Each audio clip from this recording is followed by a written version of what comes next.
السلام عليكم ورحمة الله وبركاته. حياكم الله جميعا في لقائنا المتجدد من على شاطئ الخليج العربي، بالتحديد من دولة البحرين.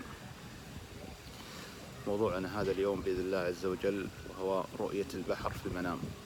رؤية البحر في المنام يا الله تعالى: وجعلنا من الماء كل شيء حي. ويقول النبي صلى الله عليه وسلم: هو الطهور ماؤه الحل ميتته.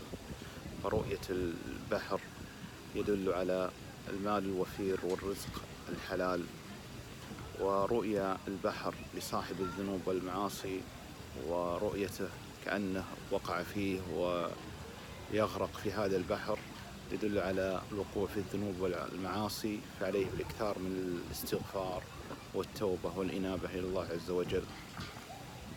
ورؤية البحر يدل على الزواج بإذن الله تعالى، فرؤيا البحر أيضا تختلف باختلاف صاحب المنام، بأنها تدل على المال الحلال والرزق الوفير، وتدل على صاحب طالب العلم على العلم الذي سينهله بإذن الله عز وجل، وتدل على الأحلام والمستقبل المشرق بإذن الله عز وجل. تدل على الأحلام والآمال والتطلعات والأمنيات التي بإذن الله عز وجل ستتحقق له، فهي من البشائر الخير والبركة. إلى أن نلقاكم في لقاء آخر، نترككم في رعاية الله.